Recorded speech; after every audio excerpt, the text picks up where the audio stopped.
were black. I saw Jesus appearing to me on Mount Cameroon. When he appeared on that mountain, the day he said, climb up, that's the day he gave me the gray hair for one day. He should die. He said, my minister, my angel, my servant, my messenger. He was a black. He wasn't a white. Like they designed him in many things and people placed him everywhere. He's not a white. He was a black man. That's why we want to encourage all the black to understand that salvation, redemption is today granted to them. See the white. They have abandoned the Bible because they use it as drippers for colonialism, has a cover, has a rapper, has crook, to crook you, to take all what we had down, and deny the very Bible which has declared their judgment, their punishment, and their destruction. If it was a book of the white, they would have cancelled all the verses and all the prophecies that concern them. But all of them are inside. Ask me, I will show you how France, how Vatican, how America shall be vanished from the map of the earth. I will show you prophecies of all of them. But you keep on thinking that they brought the Bible. No. The Bible left from the east, came to the north, Europe went to the west, and now the Bible is with the Africans. It's with that God is using now back in the original possession. He started with the black, who we created. He wants to end with the black, who are still his tabernacle. God dwell only in black. But the creature, which are underground, became a scandal to the white. And that's why they use the very thing that is going to vanish them completely from the creation. Yes. Although all of them have recognized that they are originally from the black.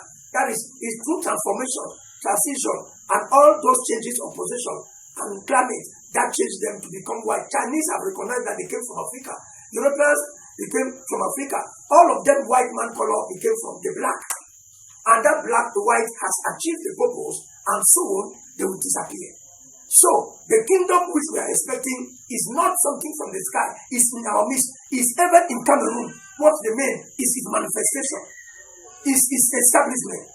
And the forerunning prophet, our president, His Excellency Paul Biya, is the forerunner. It's like John the Baptist, who announced the coming of the kingdom of heaven is at hand. Now it's not more at hand, it's present. Now it's to be established. And God will use all the methods and all his powers. The creative power will pass through everything to make that man, that servant, foreign prophet, and the whole Cameroon to have his property to be subjected under his law and move. And all of you will be happy to find yourself inside the kingdom of heaven, which being in our midst is in us. Now we have to pull it out. It is in that kingdom where justice, righteousness, everything will be positioned. And that's why we are saying, anybody who thinks that his works, his riches, his money stolen, and so forth are hidden, nothing is hidden, everything is here. It just takes you a broken and a contrite heart to repent. He said, 2 Chronicles, if the people upon whom my name is called, who are named by my name, humble themselves, repent, and confess their sin, I will transform the whole place. I will create great wonders in their life. That's what we are calling all our brothers, all our leaders, ministers, who enter esoteric sect to start to come out. We are ready to pass them a total deliverance, a complete uproot them, because to enter Satanism and the world of spirit, darkness, you are taken in, and when you sign covenant, you are already engaged, but you have no power to come out by yourself. You must take another one which is powerful. It must take the spirit of the dynamic power, the creative power, powerful than those spirits within you, to break the yoke, scatter the covenant, and claim you out from their midst. That's what ought to be done by every human. But I'm pleading, let not any president of Africa who is getting old die in his condition, if not his case. That's why our own president, in his condition of old age, accepted to surrender, to open up, to pass deliverance, and to be reconciled with God. That's what makes his greatness actually. He's not compared with others, close with coat of blood, and so on. All those things, you need them. Those dead bodies, those blood you share as a president, you need them, which Europeans, leaders gave you guns. You kill here, you mark here, you come and start trash. you start to eat and pack money, you go well with them. Nothing. Your conscience is totally rotting. The best is to deliver Africa, it will start from Cameroon. And as Mandela says that if Cameroon is set free, the whole Africa is set free.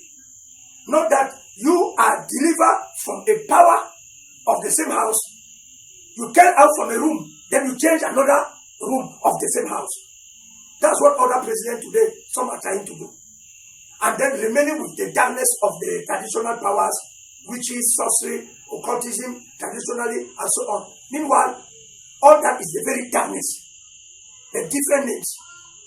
And Bible made provision that Isaiah 19, that the Egyptian whom we are will fight against Egyptians. And that's the fight, the battle that is taking place. Actually, that all the sanctum of darkness of the devil and principalities of air, of water, of ocean, rivers, of forest, mystical tree, of sanctum of underground, in Grove Mountain Valley, we are battling them in every country. And weapon God has given, go to any place to pluck anybody from anywhere and destroy whatsoever. And claim out any son or daughter of God who has been predestinated unto salvation, unto redemption. So the best is to seek a way now. Humble, because God loves a broken and a contrite heart. Humble yourself in Cameroon. Hear what I'm telling you and get in the position which I'm telling you to back our forerunning prophet, our patriarch, because he has a divine duty and assignment to perform. He has something to do. And you saw last time, he showed us a proof. He refused to sign the former covenant signed by the former president. That's why today the cocoa price is 5,000 and farmers are jubilating, making money. That's why he refused to sign, because there's something in him. He's tired. He does not want again to remain under their yoke. And the time of freedom, of freeing Cameroon has come. Mandela, late president, says, the day Cameroon shall be set free, the whole Africa shall be free. Then Gaddafi says, I don't fear European politics. What I fear is the lion that's still sleeping. When that lion will wake up, Cameroon soon, it will be something else in the world. The Lord who gave me room to tell you why we have to back our president and support him, and that every power they took from him last time temporarily, bear his signature, which someone other are using, everybody claiming or fighting to get his possession. Let them know, don't fight again. Let them surrender. Allow him to do what God has assigned him to do. He's living for that purpose. That's why he's there. And he must do it. And if you hinder him, the God of achievement, the God who has raised this ministry, the God who has chosen Cameroon, will find for you another stage, another position. He will put you somewhere where there will not be any recall. They will not call you back. So let us humble and accompany him and let him achieve the mission which God gave him to fulfill from this nation, and we will go all over to the spirit of the whole world. My young brethren, remain blessed. Thank you for all what you have heard. And all of them.